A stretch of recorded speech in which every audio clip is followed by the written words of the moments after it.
Good evening, everybody. It's your pal Cookie McGee, aka Keegan here. I'm back with another video once again, and it's time for another movie review video. Anyways, before we get started, I was originally going to do this video earlier today, like sometime late in the afternoon, but I had a couple things to do. I had to go wash my car, I had to go pick up some groceries, and then I had to go mow the lawn and a couple of other things. But now I'm free to do the video. Anyways, so for today's video, we're going to be talking about 4 movies in this video. All of these are films that I've watched recently.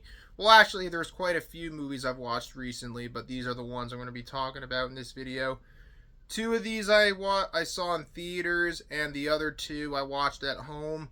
And actually, the first 3 I'll be talking about are ones that I watched on the same day. I watched these on May 30th, so I actually watched these first 3 movies the day before my mom's birthday. Anyways, let's talk about them. First up is Backrooms, which is a new horror movie that a lot of people have been talking about over the last few weeks, and one that's been doing pretty well for itself since it came out over a week ago. I saw it the day after it came out, and I thought it was pretty good. It was directed by Kane Parsons, and it stars Renette. I forgot her last name, but it's the same actress from the film Sentimental Value and The Worst Person in the World. Yeah, she's in this movie. This movie is based on, I don't know if it's a web series or a creepypasta or something. I'm not really too familiar with the original source material, other than I know that it was based on a picture of a empty office space that was posted on the internet in like 2002 or 2003 or something. I'm not really sure, but like I said, I'm not really too familiar with the original source material. But one cool thing about this movie is that Kane Parsons was 19 years old when he directed this movie, making him probably one of the youngest filmmakers out there to make their debut, as far as I know at least. But I saw it the day after it came out, and I thought it was pretty good. Basically, it takes place in this furniture store that has this secret room, or multiple rooms, that basically take whoever steps in it into another world. And it's kind of hard to explain. There's like furniture everywhere. There's like, it's like an labyrinth type dimension or something. And Renette, or Renat, I don't know how the hell you say her name. Renette, I forgot her last name. She plays as the therapist for the protagonist, who owns the furniture store, and is trying to figure out what is going on inside the back rooms. I don't really want to give away too much, but that's basically the story of the film as best as I can describe it. But I really enjoyed this film. It's very atmospheric. It's very weird and creepy at times. Although I didn't find it scary at all, but I did find it pretty creepy.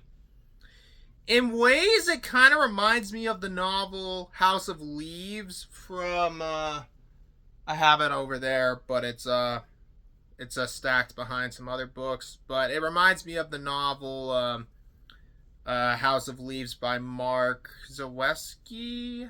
I think that's his last name. Mark Z. Danielewski. I totally got his last name wrong. But yeah, that's the author of the novel House of Leaves.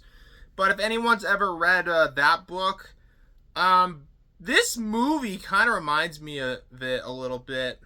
I don't know, but that's a really, really weird book, but one I do recommend reading. It's not for everybody, but it's definitely a weird one. And in ways, I feel like that might have been one of the inspirations for the web series or something. I don't really know, but anyways, I liked it, and it's nice to see that it's been doing really well for itself. That it's making a lot of money. Like, it's kind of going neck and neck between Obsession as one of the highest grossing horror films of the year so far. I don't know. They're both really, really well. Although I think Obsession was the better movie, but I still really enjoyed Backrooms. And I know I've been hearing some stuff online of people having bad experiences because of people not shutting up during the movie. Well, I just want to say I didn't have any issue when I saw this movie in theaters. My theater going experience was perfect. But I can't really think of anything else to say about this movie. I enjoyed it for what it is, but I don't know. I feel the story could have been developed a little bit more, but maybe there might be a sequel coming out, maybe explaining more about the Backrooms, but who knows. I think I heard something that Kane Parsons might be developing a sequel or something, but I don't know. We'll just have to wait and see, I guess. But overall, it was a pretty good movie. I enjoyed it. So I'm giving Backrooms a 7 out of 10. Next up is God is a Bullet. This is a film adaptation of a novel of the same name, which was written by Boston Turan, and it was published in 1999. I haven't read the novel that it was based on, but after watching this movie, I am curious into seeing what the novel is like. And supposedly, this movie is based on a true story, but I'm not sure how true it is exactly. I haven't really looked into it, but whatever. I'll look into it eventually. This film stars Micah Monroe, who you might know from movies like Long Legs, It Follows, Watcher, which also has Carl Glusman, as he's also in this movie as well. And Micah Monroe was also in other movies like, I'm trying to remember what else she was in. She was in that new movie based on that Colleen Hoover book, Reminders of Him or something. It also has Nikolai Coster-Waldau, who you probably best know as playing Jaime Lannister in Game of Thrones. And it also co-stars Jamie Foxx, January Jones, who you might recognize as Betty from Mad Men, and many others. For whatever reason, all the international cuts of this movie is heavily cut to 120 minutes, whereas the original US cut is 2.5 hours. I'm not really sure why that is, but I ordered the Blu-ray off eBay so I can watch it in its entirety without being cut, because, I don't know, I just like my movies uncut. But I'll get to more on that in a little bit. But anyways, on to the story. So this film follows a detective named Bob Hightower, played by Nikolai Coster-Waldau. He's divorced and has a daughter. And one day on Christmas Eve, this cult breaks into his ex-wife's house, murdering both her boyfriend, and kidnapping the daughter. And Bob is desperate, trying to rescue his daughter. He then comes into contact with a former member of the cult named Case, played by Micah Monroe, and she tells him that going to the police to look for his daughter is not a good idea, because if the cult finds that the police are gonna go after them, they'll just kill the daughter right on the spot. So he believes her, and then the two team up and they travel across the country to look for Bob's daughter.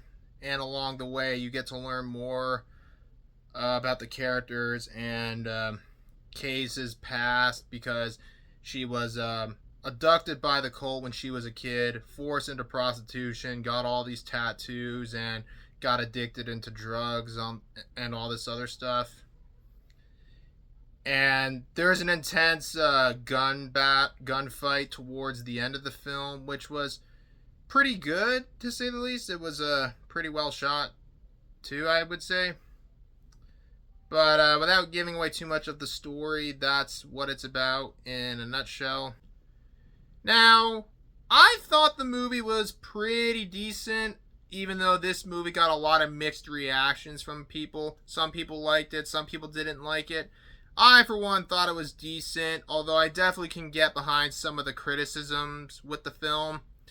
Probably one of the biggest criticisms with this movie is that the excessive violence against women in the film Like, in the first 5 minutes, when you see the cult break into Bob's ex-wife's house, they, they're torturing the boyfriend and they're raping, his ex-wife. Like one of the, the daughter goes downstairs to see what the hell is going on, and then she sees her mother pushed over to the kitchen table getting raped from one of the members of the cult.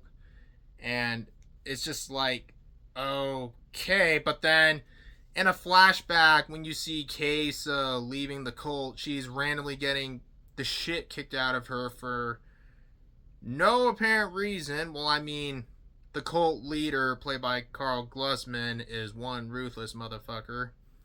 But him just kicking the shit out of her for no reason. I mean, I get the guy's a psychotic prick, but it's like seeing her getting kicked repeatedly is just like, okay, that's a little bit too much. And then at one point in the movie, like an hour into the movie, you see Case get sexually assaulted by two random guys who are not even connected to the cult, but they're just there at some rave or whatever. Like, Case was drugged, and she's like not able to tell like what's going on, but it's obvious like she's getting raped by these two guys. And then Bob comes in and saves her, and then the incident is not even mentioned once again in the film. And it was just like, okay, that was a bit uncalled for. Like, what the fuck did that even serve? I mean, you can use that stuff in movies, but you got to give it reason though. Like for example, in The Girl with the Dragon Tattoo, you see the character Elizabeth get SA'd twice, and then later on she gets takes revenge on the guy that rapes her like in the film. I mean, if you've seen the movie, you know what I'm talking about. That kind of served a purpose, I would say. And then you got like, I don't know, but like, there was no reason, that one scene where you see Micah Monroe's character get raped, that like, there was no reason for it at all. I mean, that scene could have just been cut. Like, it's not even mentioned once in the film. But other than that, I can totally understand the criticism with the film, with like the excessive violence against women. I mean, I get you're trying to make your story dark and all this other stuff, but like, you don't really need to show on-screen male to female violence. It's just, I don't know, I'm kind of losing my train of thought here. But besides the criticisms with the film, I thought it was pretty decent, but it's not a great film or anything, but it definitely has its flaws. I find the movie goes on a little bit too long, and there's a couple things that could have been cut with the film. Like I mentioned, the scene where you see Case get SA'd like an hour into the film. I know in the international cuts, all the scenes involving January Jones's character have been cut. I mean, she was barely even in the movie, and her character didn't serve too big of a purpose, but she was just there, I guess. I think that those could have been used as like deleted scenes or something. But other than that, other than my issues I have with this movie, it's pretty decent. I think Micah Monroe and Nikolai Coster-Waldau did a great job in this movie, and it has some pretty good music, and it's well shot. But it's a decent movie, not the best film, and not one I'm in a big rush to watching again. Although, if I ever read the novel it's based on, I'll probably give it a rewatch to compare the book and the film. But I'll have to get a copy of the book one of these days. But other than that, it's a pretty decent movie. Anyways, I can't think of anything else to say, so I'm giving God is a Bullet a 6.5 out of 10. Next up is Return to Silent Hill, directed by Christopher Gaines, who also directed the first Silent Hill movie.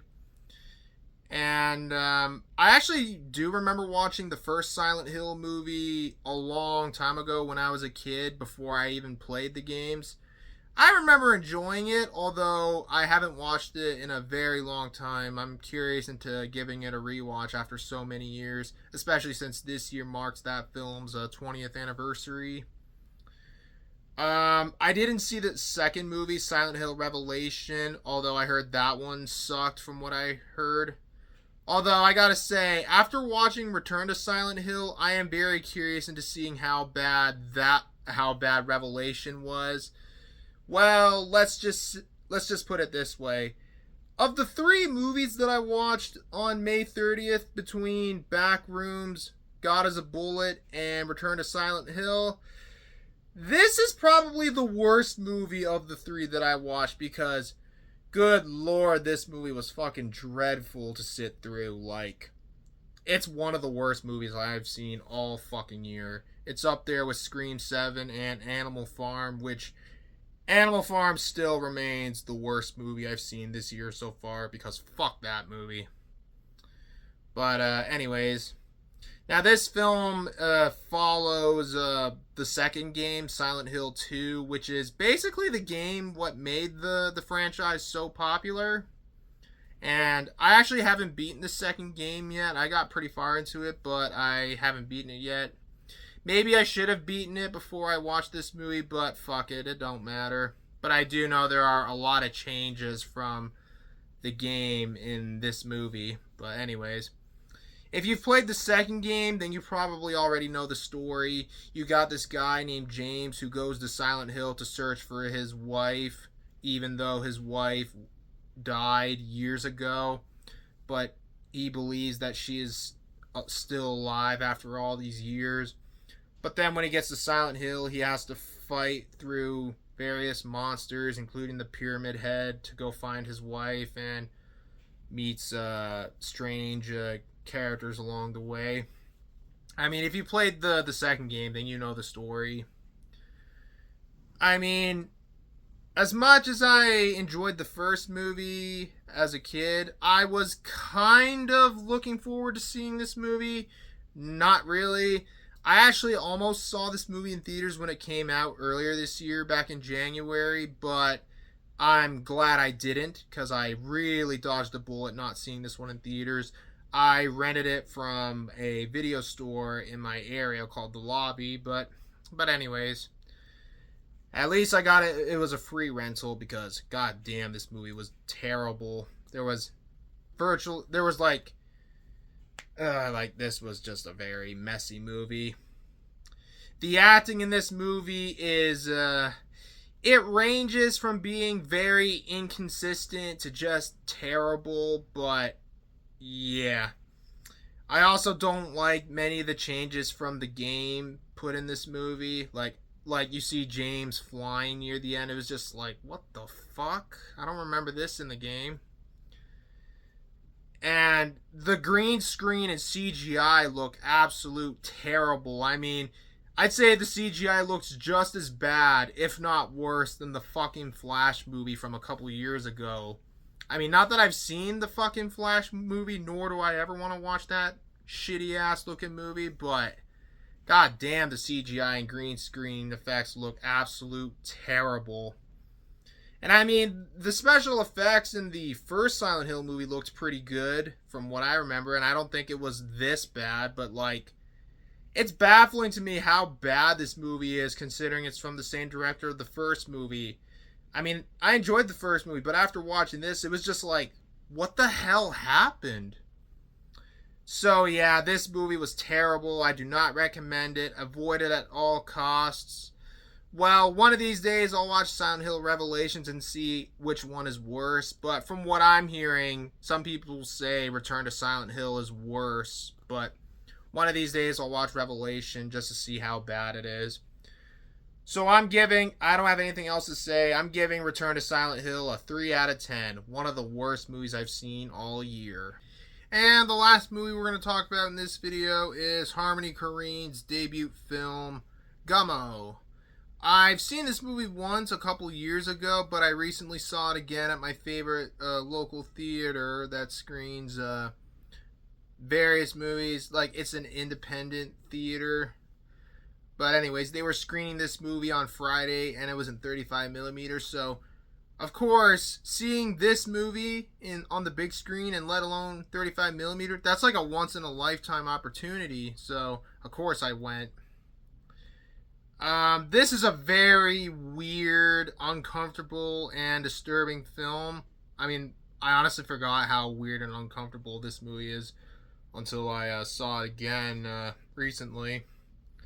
But this is a very weird film, and the storyline, it's a very, it's not not a typical story. It's just a story, if you can even call it one. It follows these group of people living in this town in Ohio that was hit by a tornado in the 70s and never quite fully recovered from it. It follows all these young adults, teens, and children as they navigate through their lives through this seemingly miserable town. I mean, like, you got these two kids going around killing wild cats for some reason. Not like tigers, obviously, because those aren't in Ohio, but just regular house cats. And then you got these two girls, like one of them played by Chloe Sevigny, and they don't have like a father figure or something, and they're like aspiring to be like adult, like night dancers or some shit. But this is a very, very weird movie, and definitely not a film for everybody.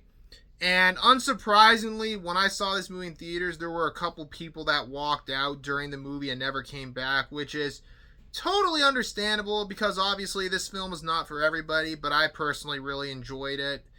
It's a very strange film, but hey, I think all films from Harmony Korine are weird. Although probably the most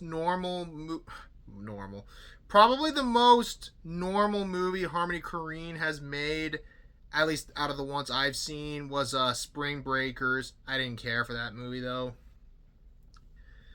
But it's very disturbing. There's even a scenes where you see cats or dead cats, but thankfully it's all fake and not real. Not like in 1900. I'm looking at you, Bernardo Bertolucci. I mean, if you've seen that movie, you know what I'm talking about. But I really enjoyed the film. It's very atmospheric. It's well shot, especially for a small budget film, and it has a good soundtrack, especially the use of Roy Orbison's crying towards the end of the film. But this is not a film to just go in and expect something expect like an edge of your seat story or whatever. Although there are definitely disturbing moments in the film, but I don't know. Like, it's hard for me to go into detail like how the story goes. It's just you just got a lot of different characters in this town. But I don't know, there's something about it that I can't stop thinking about it once I watched it the second time, but I don't know. But watching this movie in theaters and in 35 millimeter was quite the experience. But yeah, I really enjoyed Gummo, although not a happy film to sit through, and this was actually screened part of the Bleak Week series going on in different theaters around the world. But yeah, I think this was a good choice for Bleak Week. But if you like Harmony Korine's films and you haven't seen this one, definitely check it out. Obviously, like I mentioned before, it's not for everybody, but I personally really enjoyed it for what it is. Although Julian Donkey Boy is my favorite Harmony Korine film, but other than that, great movie. So I'm giving Gummo an 8 out of 10. Well, that's going to be the end of the video, you guys. I hope you all enjoyed. As always, if you enjoyed the video, feel free to leave a like, comment below, and if you're new to the channel, feel free to subscribe. And stay tuned for more videos that'll be coming out soon. But in the meantime, this is Cookie McGee signing off. Thanks for watching. I hope you all have a great rest of your day, and I'll talk to you all later. Have a good one, everybody. Peace. Bye-bye.